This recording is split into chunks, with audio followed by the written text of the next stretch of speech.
বক্তব্য নিয়ে আসবেন, যিনি আমাদের আজকের আয়োজিত অনুষ্ঠান মঞ্চ আলোকিত করে বসে আছেন, আমাদের সবার মধ্যমণি এবং আপনাদের সবার পছন্দের এবং ভালোবাসার, যিনি সুদূর যুক্তরাষ্ট্র থেকে উপস্থিত হয়েছেন, আপনাদেরই গোলাপগঞ্জের কৃতি সন্তান, আজকের প্রধান অতিথি doctor Mohammad Siddiqur Rahman. Doctor Mohammad Siddiqur Rahman MD FASN এবং পরিচালক নেফ্রোলজি বিভাগ সাউথ শোর ইউনিভার্সিটি হাসপাতাল। স্যারের জন্য আবারও জোরে একটা করতালি হবে।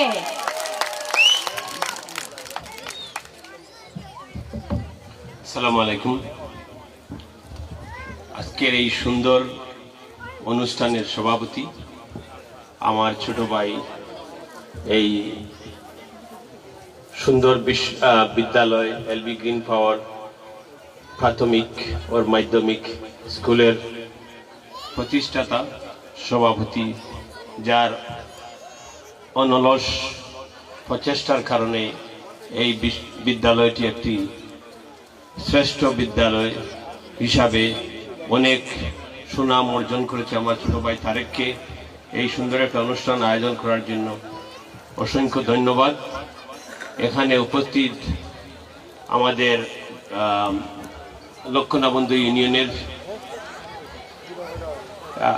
নির্বাচিত চেয়ারম্যান আমার ছোট ভাই খলকুর রহমান, এখানে উপস্থিত অনেক অতিথি, যাদের সবারকে আমি ঠিক নাম বলতে পারবো না, বাট দুই একজনকে নাম আমি বলতে পারবো, যাদের সাথে আমি ছোটবেলা থেকে পরিচিত, একসাথে বড় হয়েছি, আমার বন্ধু তুল্য এবং আমার কাছের মানুষ, কিছু কাছের মানুষ যাদের সাথে ছোটবেলায় খেলাধুলা করেছি। গোলাম কিবরিয়া আমার প্রিয়, আর এখানে আরো আছেন আমাদের ছোট যারা আছেন, সবাইকে আমি আমার অন্তরের অন্তঃস্থল থেকে অনেক শুভেচ্ছা জানাচ্ছি। সবার প্রতি আমার সালাম থাকলো, আসসালামু আলাইকুম ওয়া রাহমাতুল্লাহ। আমি কি বলবো, আমি গুছিয়ে তেমন কিছু বলতে পারবো না, কারণ গত বলতে গেলে 40 বছর থেকে আমি বাংলায় তেমন কথাবার্তা বলার সুযোগ হয় না। আমি ইংলিশে স্বাচ্ছন্দ্য বোধ করি, বাট এখানে তো সবাই আমরা বাংলা এবং সিলেটেই বলি, তো আমি যতটুকু চেষ্টা করব কিছু সংক্ষেপে কিছু কথা বলার জন্য। আমার কথাবার্তা বলতে গিয়ে যদি কোনো ভুল ত্রুটি হয় সবাই মাফ করে দেবেন। আমি কিভাবে বলবো আমি বুঝতে পারতেছি না, আমি খুবই আবেগ আপ্লুত সবাইকে এখানে দেখে। আমি এই এলাকারই সন্তান, এই পথ দিয়েই আমার হাঁটাচলা, খালি পায়ে হেঁটে ফুল সায়েন্স স্কুলে যেতাম। আমি আলহামদুলিল্লাহ সবার দোয়ায় অনেক সাকসেসফুল হয়েছি, কিন্তু আমি আমার গ্রামের কথা, আমার রুটের কথা আমি বলতে পারবো না। এই জন্য বারবার নাড়ির টানে, শিকড়ের টানে ফিরে আসার চেষ্টা করি, কিন্তু ব্যস্ততার জন্য অনেক সময় সম্ভব হয় না। কিন্তু আমার মনটা আমার গ্রামেই পড়ে থাকে। বারবার চিন্তা করি কোথায় ছিলাম আর কোথায় এলাম। আল্লাহ আমাকে অনেক সাকসেসফুল করেছে সবার দোয়ায়। আমি এমন একটা হসপিটালে কিডনি ডিপার্টমেন্টের পরিচালক হিসেবে আছি, যেখানে হাজার হাজার রোগীর চিকিৎসা হয়। অনেক বড় বড় ডাক্তার পৃথিবীর বিভিন্ন দেশ থেকে এখানে ডাক্তারি করে, আমেরিকা শুধু না, ইন্ডিয়া, পাকিস্তান সব পৃথিবীর সারা বাংলাদেশ থেকে অনেক অসংখ্য ডাক্তার আসে। এবং আমি ঠিক গর্ব না, আমি নিজেকে ধন্য মনে করি যে এইসব অনেক বড় ডাক্তার থাকা সত্ত্বেও অনেক অনেক জটিল রোগীর চিকিৎসা নিয়ে যখন ইন্টেনসিভ কেয়ার ইউনিটে ভর্তি হয়, তখন সবচেয়ে খারাপ রোগীদের যেগুলা, সিকেস্ট পেশেন্ট যেগুলা, তাদের চিকিৎসার ব্যাপারে যখন ফাইনাল ডিসিশন যখন আসে, তখন আমাদের পরামর্শ নেই। আমার অনেক ডাক্তারের পরামর্শের উপরেই আমার মতামতই ফাইনাল হিসাবে গণ্য হয়। এখন তো বাংলাদেশে বড় বড় আইসিইউতে দেখি চিকিৎসা চলছে, যেমন প্রধানমন্ত্রী, প্রাক্তন প্রধানমন্ত্রী খালেদা জিয়া ভর্তি আছেন। ওদের যারা যেসব চিকিৎসকরা আসে চিকিৎসা করছেন, তাদের মতো চিকিৎসকদের উপরে আমার মতামত অনেক সময় চলে, এই জন্য আমি গর্ববোধ করি। আর আপনাদের দোয়ার জন্য এটা এসেছে। আমি শুধু তাই না, আমি শুধু টাকা কামানোর জন্য চিকিৎসক হিসাবে আমি নিজেকে মনে করি না। আপনাদের অনেকেই জানেন, অনেক ডাক্তার এই দেশে ক্লিনিক করেন, পয়সা কামান, অনেক বড় বড় ক্লিনিকের মালিক হয়ে কোটি কোটি টাকা কামান। আমার এই সুযোগ আছে, আমার বন্ধু বান্ধবরা অনেকেই আমাকে এইসব চিকিৎসা, medical college, women's medical college যখন শুরু হয় তখনই, এখন তো সবাই চিনেন ডাক্তার শফিকুর রহমান, উনি তো জামাত ইসলামের আমির। উনি আমার খুব প্রিয় মানুষ, উনার স্ত্রী আমার ক্লাসমেট, আমরা একসাথে পড়াশোনা করেছি। আর শফিক ভাইকে আমি মেডিকেল কলেজে ভর্তি হওয়ার আগের থেকেই চিনি। উনার সাথে আমি ঢাকাতে উনার শ্বশুর বাড়িতে আমি একসাথে 3 দিন ছিলাম। গত মাসে উনি নিউ ইয়র্ক ভিজিট করেছেন। ব্যক্তিগতভাবে উনি আমাদের সাথে একদম প্রাণ খুনা ভাবে অনেক কথাবার্তা বলেছেন। তো উনি যখন সিলেট ওমেন্স মেডিকেল কলেজ শুরু করেন, তখন আমাকে পার্সোনালি অনেক রিকোয়েস্ট করেছেন, সিদ্দিক তুমি আমাদের সাথে জয়েন করো। আমি বলছি শফিক ভাই, আমি বাংলাদেশে কোনো কিছুতে ইনভেস্ট করব না যে যেখানে প্রফিট হয়। টাকা কামানোর জন্য আমার বাংলাদেশে কোনো কিছুর দরকার নাই। আলহামদুলিল্লাহ আমি অনেক টাকা কামাইছি এবং কামাচ্ছি, আমার টাকা কামানোর দরকার নাই। এখন সিলেটে আরেকটা হসপিটাল হচ্ছে, সিলডন হসপিটাল, অনেক কোটি কোটি করে, কয়েক হাজার কোটি টাকার বাজেট তাদের। আমাকে গতকালকেই আমার মুজিব ভাই, উনি আমাদের সিনিয়র, উনি আমাকে রিকোয়েস্ট করেছেন যে ওটাতে জয়েন করে। আমি বলছি না, বাংলাদেশে টাকা কামানোর আমার কোনো ইচ্ছা নাই। আলহামদুলিল্লাহ আপনাদের দোয়ায় আমি কোটি কোটি টাকা কামাইছি এবং কামাচ্ছি। আমার টাকা আমার জন্য কোনো ব্যাপার নাই, কারণ আমি এটা দেখি কেউ টাকা নিয়ে তার কবরে যায় না। আমার বাবা, আমার মা এই পাশেই শুয়ে আছেন। আমার পরিচিত অনেকেই আজ, আমার শ্রদ্ধেয় শিক্ষকদের অনেকেই আজ দুনিয়াতে নেই। যখনই খবর পাই আমার ভাই টিপু প্রায় আমাকে ওই মারা গেছেন, অমুক মারা গেছেন, শুনলে কষ্ট লাগে। কিন্তু আমি নিজেকে একজন গিল্টি বা অপরাধী মনে হয়, যেই এলাকার থেকে আমি বড় হইলাম, আমি আমার এলাকার জন্য কিছুই করতে পারতেছি না। আমার খুব কষ্ট হয় কোনো সময়। আল্লাহ হয়তো আমাকে একদিন প্রশ্ন করতে পারে যে তোমাকে আমি সুযোগ দিয়েছিলাম, তুমি কি করেছো। আমার খুব কষ্ট হয় যখন আমি দেখি যে আমার চেয়ে ছোট যারা বয়সে অসুস্থ, অনেকের স্ট্রোক হয়েছে, কেউ কথা বলতে পারে না, কেউ হাঁটতে পারে না, কারো চিকিৎসার অভাবে আর কিছু নিজেদের পরামর্শের অভাবে অনেকে সাফার করতেছে। আমার নিজের অনেক চাচাতো ভাই অনেকের অসুখ, এসব শুনলে আমার খুব কষ্ট লাগে। আমি চেষ্টা করি কিছু করার জন্য। আমার খালাতো ভাই আমেরিকাতেই থাকেন, ওনার সাথে আমি 3 বছর রুমমেট হিসাবে ছিলাম। উনি আমাকে বারবার বলে যে তুমি তোমার বাড়ির লাগে কিচ্ছু করো। আমি কই, আমার তো ইচ্ছা হয়, সমস্যা হইল আমার সময় এবং ব্যস্ততা, নিজেকে এত ব্যস্ত হয়ে গেছি, চাইলেও সম্ভব হয় না। তাই আবার ইচ্ছা আছে যে আমি কিছু করব।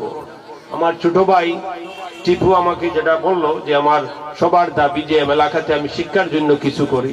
আমার ইচ্ছা হয় এবং ইনশাআল্লাহ আমার প্ল্যান আছে।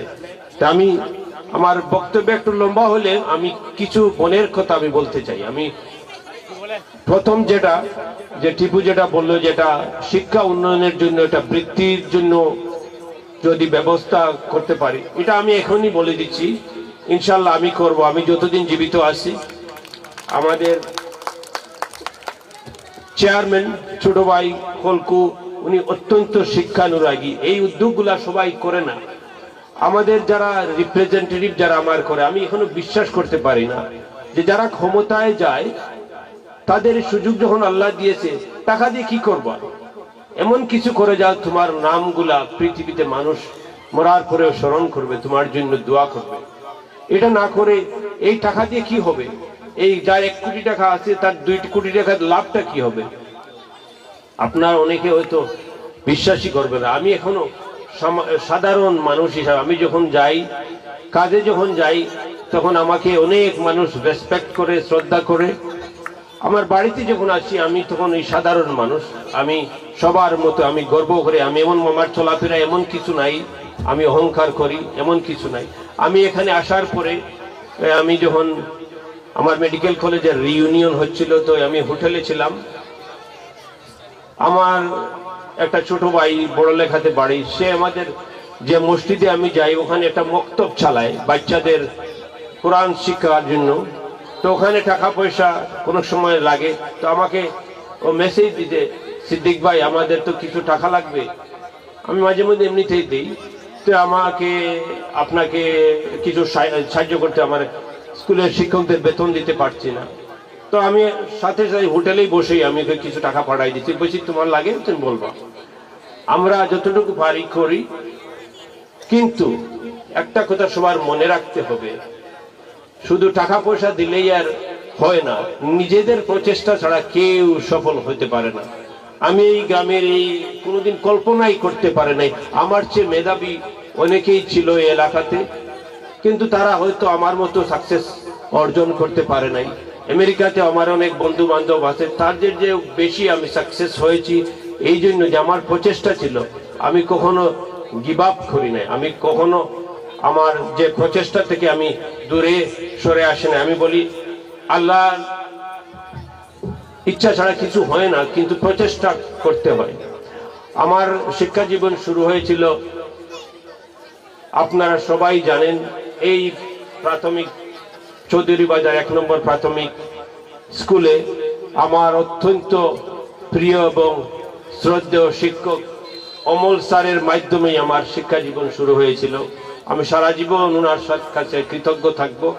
আমার আপন চাচা মৌলানা মজিরউদ্দিন সাহেব, উনিও আমার শিক্ষক ছিলেন। কুমিল্লার আমাদের কুমিল্লার স্যার, উনি আর এখানে এলাকায় থাকেন না, উনিও আমার শিক্ষক ছিলেন। আর যখন হাই স্কুলে যাই, আমার শ্রদ্ধেয় টুনু মিয়া স্যার আজ দুনিয়াতে নাই, ওনার জন্য, ওনার আত্মার জন্য আমি দোয়া করি। উনি আমাকে ওনার ছেলের চেয়েও, ওনার ছেলে দ্বারা আমার ক্লাসমেট ছিল, আমাকে উনি ওনার ছেলের চেয়েও ভালোবাসতেন, সবসময় অনুপ্রেরণা দিতেন। আমি যখন এসএসসি পরীক্ষার রেজাল্ট হওয়ার পরে যখন আমি স্যারের সাথে দেখা করতে যাই, তখন আমাকে স্যার 2-1টা কথা বলেছিলেন। স্যার, আমরা শুনে অবাক হবেন, আমরা স্যারের জন্য একটু গিফট নিয়ে গেছিলাম। তো আমরা কয়েকজন গেছিলাম বন্ধুতে, আমার স্যার আমাকে বললেন তুমি তো এই ফার্স্ট করলাই, চাকরি কবে ধরলাই? আমি বললাম মানে আমি যে স্যারের জন্য গিফট নিয়ে গেছি, টাকা পাইলাম কই? তো স্যার এই জন্য আমাদের একটু মানে মনক্ষুণ্ণই হইলেন যে তোমরা এখনো কিছুই হও নাই, তুমি আমাদের জন্য, আমার জন্য গিফট নিয়ে আসবা কেন? স্যার আমাকে একটা কথা বলছিল যে আমি সারা জীবনই মনে রাখবো, যে একটা ইস্পাতকে যখন ঘষা হয় তখন দা হয়, ওটা দিয়ে কাটা হয়, কিন্তু ইস্পাতটা যদি মাটিতে পড়ে থাকে আর এটার ঘষা না হয়, এটা দিয়ে কিছুই করা যায় না। তো তোমাদের চেষ্টা থাকবে। এবং স্যারের দোয়া ছিল, আমি এমন কোনো দিন নাই স্যারের কথা আমার স্মরণ হয় না। আমি আমার জীবনের স্বাস্থ্যের পিছনে আমার ফ্যামিলির তো সাপোর্টই ছিল, কিন্তু আমার শিক্ষকরা আমাকে যে অনুপ্রেরণা দিয়েছেন, এটা আমি কোনোদিন ওদের থেকে পিছপা হই নাই। এবং এই জন্যই আল্লাহ আমাকে এই সাফল্য দিয়েছে। আমি আমার বক্তব্যের কিছু আমাদের ছোট শিক্ষার্থী যারা আছে তাদের ব্যাপারে আমি কিছু কথা বলবো, আর স্বাস্থ্য নিয়ে আরো সামান্য কিছু কথা বলেই আমার বক্তব্য শেষ করে দিব, কারণ আমাদের জোহরের নামাজের দেরি হয়েছে, আমরা নামাজ পড়বো। আর এরপরে অন্যান্য অনুষ্ঠান যাদের আছে, আমার বাড়িতে আমার আত্মীয় স্বজনরা কিছু আসতেছে, তাদের জন্য আমাকে বাড়িতে চলে যেতে হবে। প্রিয় আমার ছোট ভাই বোনেরা, আমার প্রিয় সন্তানের মতো শিক্ষার্থীরা, আজ তোমাদের সামনে দাঁড়িয়ে কথা বলতে গিয়ে বুকের ভেতরে এক অদ্ভুত অনুভূতি কাজ করছে, গর্ব, ভালোবাসা, একটু কষ্ট, সব মিলিয়ে একাকার হয়েছে। তোমাদের দিকে তাকালেই মনে হয় এই চোখগুলিতে লুকিয়ে আছে আগামী দিনের সূর্য। এই মুখগুলোই একদিন আলোকিত করবে পরিবার, সমাজ ও দেশকে। কিন্তু সত্যি কথা হলো কি জানো, এই পথটা সহজ নয়। এই পথের প্রতিটি সাফল্যের পিছনে থাকে নিঃশব্দ কান্না, গভীর রাত, ভাঙ্গা মন ওর অগণিত আত্মসংযম। তোমাদের অনেকেই হয়তো কখনো একা ঘরে বসে ভেবেছ, আমি কি পারবো কি সফল হতে, আমার দ্বারা কি সত্যি কিছু হবে? আজ আমি খুব জোর দিয়ে বলতে চাই, হ্যাঁ তোমরা পারবে। কারণ যাদের বুকের ভিতরে স্বপ্ন আছে, আল্লাহ তার পথ কখনো বন্ধ করে দেন না। মনে রেখো, জীবনে একদিন আসবে যেদিন পড়ার ইচ্ছা থাকবে না, যেদিন মনে হয় সব ছেড়ে দিতে, যেদিন মনে হবে কেউ বুঝছে না তোমাকে, সেদিন নিজের বুকের ভিতর তাকিয়ে বলবে, আমি হাল ছাড়বো না, আমি হার মানব না। মনে রেখো, ব্যর্থতা তোমার পরিচয় নয়, ব্যর্থতা তোমার প্রস্তুতি। তোমরা অনেকেই জানো, প্রচেষ্টা ছাড়া পৃথিবীতে কেউ সফল হতে পারে না। গত শুক্রবারে আমি যখন নামাজ পড়ছিলাম সাদা পাথর, ওখানে একটা মসজিদ, ইন্ডিয়ার বর্ডারের সাথেই, আমার চোখের পানি আসলো। আমি চিন্তা করলাম, কোথায় আজ থেকে 14 বছর আগে আমাদের প্রিয় নবী রাসূলুল্লাহ সাল্লাল্লাহু আলাইহি সাল্লাম যখন সাফা পাহাড়ের কোনায় দাঁড়িয়ে বলেছিলেন যে, আমি কি বলবো না, আমার কথা তোমরা সবাই বিশ্বাস করবে? হ্যাঁ, আমি যদি বলি পাহাড়ের পিছনে একটা আর্মি আছে, তোমরা বিশ্বাস করবে? সবাই বলেছিল হ্যাঁ। আর যখন বললো এর চেয়ে বড় বিপদ তোমাদের জন্য অপেক্ষা করছে, যে তোমার মরার পরে তোমাদের আল্লাহর কাছে জবাব দিতে হবে, তখন সবাই উনাকে, কেউ উনার কথা বিশ্বাস করে নাই। মাত্র 10 বছরের একজন বালক আলী রাদিয়াল্লাহু আনহু বলেছিলেন, ইয়া রাসূলুল্লাহ, আমি আপনার সাথে আছি। চিন্তা করে দেখো, একজন মানুষ শুধু, কেউ সাপোর্ট করে নাই। এই বাণীটা আজ পৃথিবীর আনাচে কানাচে, কোথায় সেই আরবের মরুভূমি, আর এখানে আজানের ধ্বনি হচ্ছে। কিভাবে এটা হলো? আল্লাহর রাসূল সাল্লাল্লাহু আলাইহি সাল্লাম 23 বছর অসংখ্য প্রচেষ্টা করেছেন। আর আমরা যদি বলি আমাদের জীবনে সার্থকতা আসবে শুধু একটু কষ্ট করলেই, এটা হবে না। অনেক কষ্ট সবাইকে করতে হবে, কিন্তু হাল ছাড়তে পারবে না। আমিও অনেক কষ্ট করি, এমন রাত হয়েছে যে সারা রাত একবারও ঘুমাইনি। পরের দিন পরীক্ষা, আমার মেডিকেল কলেজের ফাইনাল পরীক্ষার আগের রাতে এক মুহূর্ত ঘুমাই নাই। ওই গত পরশুদিন যখন আমার হোস্টেল দিয়ে আমি হাঁটছিলাম, তখন মনে হয়েছিল কত নির্ঘুম রাত এখানে কাটিয়েছি।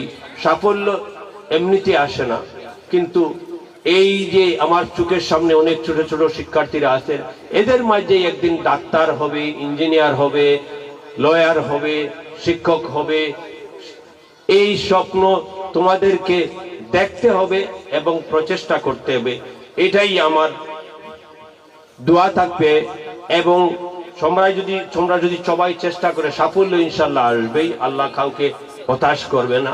আর আমি একটা জিনিস দেখলাম, ওরা ওই যে আমার ম্যানেজার সাহেব যেটা বললেন যে এই স্কুলের সিক্রেটটা কি, আমি তো দেখি শিক্ষক যারা, তারা এমন আহামরি কিছু না, তারা তো এই গ্রামেরই, এই স্কুলের শিক্ষক ছাত্রছাত্রী ছিল, এদের অনেকেই এখানে লেখাপড়া মানে শিক্ষকতা করে। তাহলে কিভাবে ছাত্ররা এত সাফল্য পায়? নিশ্চয় ছাত্ররা নিজেরা প্রচেষ্টা করে। শিক্ষকদের দায়িত্ব হলো একটু গাইড দেওয়া, কিন্তু নিজেরা চেষ্টা না করলে সাফল্য আসবে না। তারপরেও আমার অনেকেই হয়তো জানো, আমি আমার ছোট ভাই টিপুকে বলেছি যে টাকার জন্য যদি কেউ লেখাপড়া করতে অসুবিধা হয়, তোমরা কোনোদিন কাউকে ফিরিয়ে দিও না, প্লিজ আমাকে বলো, আমি প্রত্যেক মাসে আমার একটা ফান্ড আছে, আমার ভাই টিপুকে দেই, যে যারা বই কিনতে পারবে না অথবা স্কুলের বেতন দিতে পারবে না, এই দায়িত্ব আমার, ইনশাল্লাহ আমি চালিয়ে যাব। তোমাদের কারো যদি লেখাপড়া পয়সার জন্য টাকা পড়ার জন্য ব্যাহত হয়, আমার ভাই টিপুকে বলবা, আমি এটা চেষ্টা করব। আমার এই ছোট্ট প্রচেষ্টা তোমাদের জন্য থাকলো, আর তোমাদের সাফল্যের জন্য আমার দোয়া থাকবে। আমি এখন আমার এলাকার যারা বয়স্ক আছেন সবার জন্য সামান্য কিছু কথা বলতে চাই স্বাস্থ্যের ব্যাপারে। আমি যখন আসি আমার খুব কষ্ট লাগে, বা অনেকে দেশে আমি ওখানে থাকি, আমি যোগাযোগ করতে পারি না সবার সাথে, কিন্তু খবর পাই অমুকের স্ট্রোক হয়ে গেছে, কথা বলতে পারে না, অনেকের হাঁটাচড়া করতে পারে না। আমার ফ্যামিলিতেই অনেক আছে। এটা কেন হবে? আমাকে গিল্টি মনে হয়, আমাকে অপরাধী মনে হয় যে আমি ডাক্তার হয়ে আমি কিছু করতে পারতেছি না। তো এই ব্যাপারে আমি একটা উদ্যোগ নিব খুব তাড়াতাড়ি। কিন্তু আমি তার আগেও আমার সবাইকে একটু সচেতন হওয়ার জন্য আমি নিজেকে সবাইকে একটু মনে করে দিতে চাই। এটা শুধু এই গ্রামের মানুষের নয়, আমাদের ডাক্তারদের মধ্যে এই গাফলাতিটা আছে। গত 24 তারিখ রাতে আমরা যখন আমার মেডিকেল কলেজের বন্ধুদের নিয়ে আমাদের 2 দিনের পুনর্মনি অনুষ্ঠান, তখন দেখলাম আমাদের অনুষ্ঠানে যে অর্গানাইজার ছিল একজন, ও আসে নাই। সবাইকে জিজ্ঞেস করলাম ব্যাপার কি।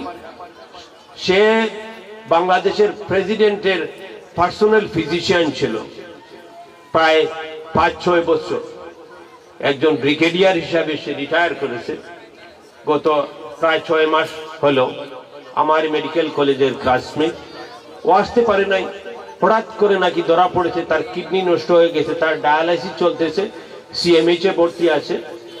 আমি আমেরিকা যাওয়ার আগে আমি 31 তারিখে আমি ওর সাথে ওকে হসপিটালে ভিজিট করবো। তো আমার কষ্ট মনে হইলো, তুমি ডাক্তার হয়ে তোমার নিজের চেক আপটা তুমি করাও নাই। আমি আমার অনেক বন্ধুদের সাথে রাগ করেছি, আমি ওখানেও বলেছি যে প্লিজ নিজের শরীরের অন্তত চেক আপটা করাবা। এখন সবাই এটা জানেন তো, আমরা সবাই সুস্থ থাকতে চাই। অনেকের দেখা যায় টাকা পয়সা আছে। আমার বড় ভাই মুহিব ভাই ইঞ্জিনিয়ার, এই পাশের বাড়ির, উনার স্ট্রোক হয়ে গেছে, ভালো করে কথা বলতে পারে না। আর 5-6 বছর আগে উনাকে আমি যখন ওয়ার্নিং দিলাম যে আপনার ব্লাড প্রেশার ঠিক করেন, হয়তো কথা শুনে নাই। অনেকের আবার সমস্যা আছে, ডাক্তারদেরও দোষ আছে, ঠিকমতো চিকিৎসাই দেয় না। তো আমি মনে করি সবার কিছু নিজের স্বাস্থ্য সচেতন হওয়া দরকার। সব ঠিকমতো ঘুমাবেন, ঠিকমতো খাবেন, আর অন্তত বছরে একবার গিয়ে ব্লাড টেস্টটা করে পেশাবটা পরীক্ষা করে দেখবেন সবকিছু ঠিক আছে কিনা, আর ব্লাড প্রেশারটা ঠিক আছে কিনা। তাইলে দেখবেন হার্ট ডিজিজ হবে না, স্ট্রোকও হবে না। এখন আমার একটা প্ল্যান আছে, খুব শিগগিরই আমি শুরু করব। যে আমার একজন বন্ধু আছে গোলাপগঞ্জের 12 ফুটে, সে নিজে করে এলাকার সব, শুধু গরিব না, ধনী গরিব সবার জন্য, যে অন্ততপক্ষে মাসে 6 মাসে একবার করে ব্লাড প্রেশারটা চেক করবে, আর কিছু বেসিক ব্লাড টেস্ট করতে। এটা 200-100 টাকা লাগে, ওটা করবে, করে যাদের সমস্যাটা ধরা পড়ার আগে ওটার ব্যবস্থা নেওয়া যায়। আর এখন উপজেলাতে স্বাস্থ্য কমপ্লেক্স আছে, সবার এটা বুঝতে হবে যে বছরে অন্তত 2 বার গিয়ে নিজের ব্লাড প্রেশারটা চেক করাবেন, আর রক্ত এবং পেশাবটা পরীক্ষা করাইলে ব্লাড প্রেশারটা যদি কন্ট্রোল থাকে তাইলে স্ট্রোক হবে না, হার্ট ডিজিজ হবে না। ইয়াং মানুষ দেখি লাঠি নিয়ে হাটে নিয়ে হাঁটতেছে কেন? এটা তো নিজেদেরই দোষ। সুযোগ আছে, আমাদের উপজেলার স্বাস্থ্য কমপ্লেক্স তো আছে, ওখানে তো গিয়েও তো ব্লাড টেস্টটা করানো, এই স্বাস্থ্য ব্লাড প্রেশারটা তো চেক করানো যায়। এটার জন্য আমি অলরেডি কথা শুরু করেছি। আমাদের সিলেট মেডিকেল কলেজের এখনকার ভাইস প্রিন্সিপাল আমার ছোট ভাই, আমাদের গ্রামেরই সন্তান শাহিন, আমি ওকে বলেছি, এবং কালকেই আমি ওর সাথে ছিলাম, আমি বলেছি যে তুমি গ্রামে আসতে হবে, গ্রামের মানুষজন তোমাকে চিনুক এবং তুমি আমাকে সাহায্য করবা। আর আমি ডাক্তার এখন আমি প্রথমে শুরু করব, প্রত্যেক মাসে একবার আসবে, এরপরে আমার ইচ্ছা আছে প্রত্যেক সপ্তাহে একবার আসবে, চেক আপ করাবে।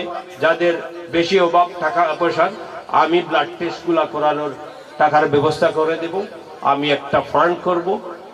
এটাই আমার আপাতত প্ল্যান, যে আমার এলাকার মানুষ অন্তত পক্ষে কেউ যে স্ট্রোক বা হার্ট ডিজিজ অন্তত পক্ষে ধরা না পড়ার আগে যেন কেউ এই সমস্যায় না পড়ে, কেউ হঠাৎ করে পড়ে না মারা যায়, এইগুলা করার আমার ইচ্ছা আছে। আর সব শেষে আমি সবাইকে এই অনুরোধ করব, আমার জন্য সবাই দোয়া করবেন, যে বাকি জীবনটা অন্তত পক্ষে আমি যেন এলাকার মানুষের জন্য কিছু করে যেতে পারি। আমি অনেকেই গোপনে অনেক কিছু করি, আমি পার্সোনালি আমি এটা প্রকাশ করার পক্ষে না। আমি আমার ভাই টিপুকে বলি, যখন কাউকে কিছু দান খয়রাত করবা, কেউ যেন না জানে, রাতের বেলা দিবা। আমি চাই না, আমি পাবলিসিটি বিশ্বাস করি না, কারণ আমি যা কিছু করি এটার বদলা একমাত্র আল্লাহর কাছ থেকে পাইতে চাই। আমাকে কেউ বাহবা দেখ বা না দেখ, এতে আমার কিছু যায় আসে না। আর আমি শিক্ষার দিতে বলবো, সবাই সবচেয়ে ইম্পর্টেন্ট জিনিস, শুধু জীবনের সাফল্য অর্জন করলে হবে না, সবচেয়ে বড় কথা হলো ভালো মানুষ হতে হবে। আর ভালো মানুষ হতে হলে সৎ হতে হবে। তো আমার সবার প্রতি অনুরোধ থাকবে, try to be a good person, এটাই আমাদের সবার লক্ষ্য থাকা উচিত। আর সবাই ঠিকমতো নামাজ পড়বা, আল্লাহকে স্মরণ করবা, এটাই আমাদের জীবনের বড় সাফল্য। এই আহ্বান থাকবে। আর আমাকে এই সুযোগ করে দেওয়ার জন্য আমি তোমাদের সবাইকে ধন্যবাদ। আর পিতা উৎসবের যারা পার্টিসিপেন্ট করেছো তাদের সবার জন্য আমার পক্ষ থেকে কিছু পুরস্কার থাকবে, তোমরা যথাসময়ে পেয়ে যাবা। আর আমি আর দীর্ঘায়িত করব না, আমাদের দেরি হয়ে যাচ্ছে, আমাদের এন্টারটেনাররাও চলে এসেছে। আমি সবাইকে আবার ধন্যবাদ দিয়ে আমার দীর্ঘ বক্তৃতা শেষ করছি। আমার জন্য দোয়া করবে। আর আমি আবার ইনশাআল্লাহ ফিরে আসব যখনই সুযোগ পাবো। আসসালামু আলাইকুম রহমতুল্লাহি ওয়া বারাকাতুহু।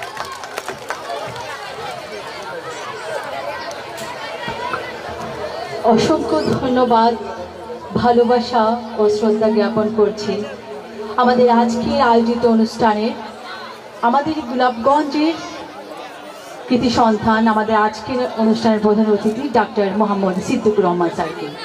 এতক্ষণ উনি মহামূল্যবান বক্তব্য আমাদের মধ্যে পেশ করেছেন।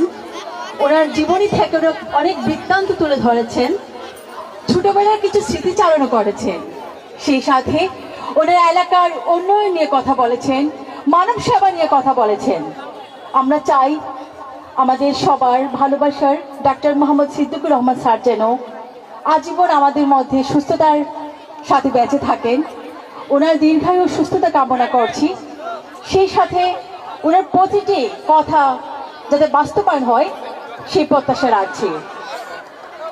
আমাদের স্যারের জন্য আবারও একটা করতালি হবে।